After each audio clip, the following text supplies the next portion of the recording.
তিলাপুর ছোট্ট এক গ্রাম। নদীর ধারে বাতাসের শোষ শব্দে জীবনের গল্প মিশে থাকে। এই গ্রামেই থাকে অর্ণব। বয়স 12, চোখে আকাশ ভরা স্বপ্ন, কিন্তু মনটা যেন নদীর মতো, মুহূর্তেই পাল্টে যায়, কখনো শান্ত, কখনো ঝড়ো। অর্ণব কোনো কাজ শুরু করলেই 5 মিনিট পর বিরক্ত হয়ে বলতো, না, এটা আমি পারবো না। তার মায়ের মুখে তখন সবসময় একই কথা, ধৈর্য ধরে চেষ্টা করো বাবা, ধৈর্য। কিন্তু অর্ণবের মনে প্রশ্ন, ধৈর্য আসলে কি? একদিন বাজার থেকে ফিরতে ফিরতে অর্ণব হঠাৎ দেখে পুরনো বটগাছের নিচে এক বৃদ্ধ বসে আছে। চোখের কোণে সময়ের রেখা, মুখে শান্ত হাসি। বৃদ্ধ বললেন, আমি সময়কে শোনার যন্ত্র বানাচ্ছি, কিন্তু এটা বানাতে দীর্ঘ সময় লাগে আর ধৈর্য। অর্ণব বিস্ময়ে জিজ্ঞেস করলো, ধৈর্য লাগবে কেন? বৃদ্ধের চোখে তখন এক অদ্ভুত ঝিলিক, কারণ ধৈর্যই সময়কে অর্থ দেয়।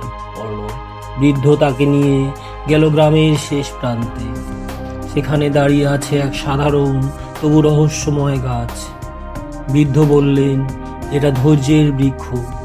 এ গাছ পানি চায় না, আলো চায় না, শুধু চায় সময়। অর্ণবের ছোট্ট চোখে তখন নতুন এক কৌতূহল।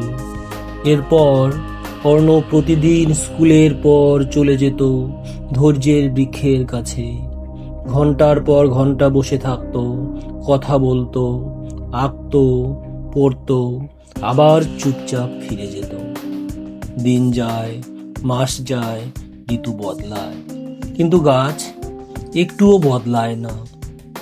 একদিন অর্ণব বিরক্ত হয়ে বলল, তোমার মধ্যে পরিবর্তন কোথায়?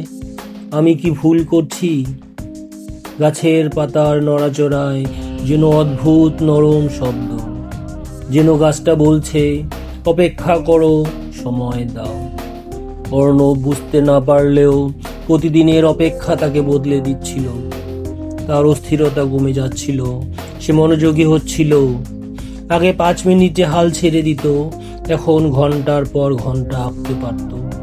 গাছ তো বদলাচ্ছিল না, বদলাচ্ছিল অর্ণব। গ্রামে ঘোষণা হলো তিলাপুর জেলা শিল্প প্রতিযোগিতা। অর্ণব সিদ্ধান্ত নিল অংশ নেবে। গাছের নিচে বসে সে আঁকতে লাগলো, বারবার ঠিক করলো, বারবার ধৈর্য ধরল। তার ছবির নাম দিল সময়কে শোনা। বিচারকরা ছবি দেখে স্তব্ধ। একজন বললেন, এ ছবিতে শুধু রং নেই, আছে অপেক্ষার শক্তি, ধৈর্যের সৌন্দর্য। অর্ণব পেল প্রথম স্থান।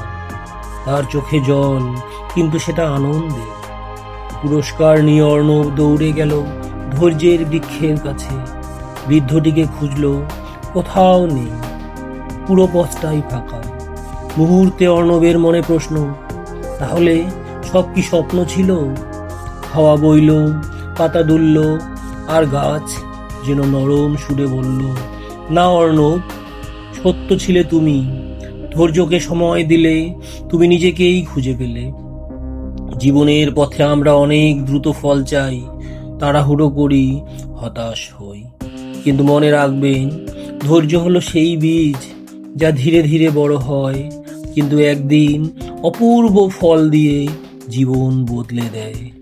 যদি গল্পটি আপনার হৃদয় ছুঁয়ে যায়, তবে নিজের জীবনে একটু ধৈর্য যোগ করুন, সময়কে একটু সময় দিন, কারণ সত্যিকারের শক্তি অপেক্ষার মধ্যেই লুকিয়ে থাকে।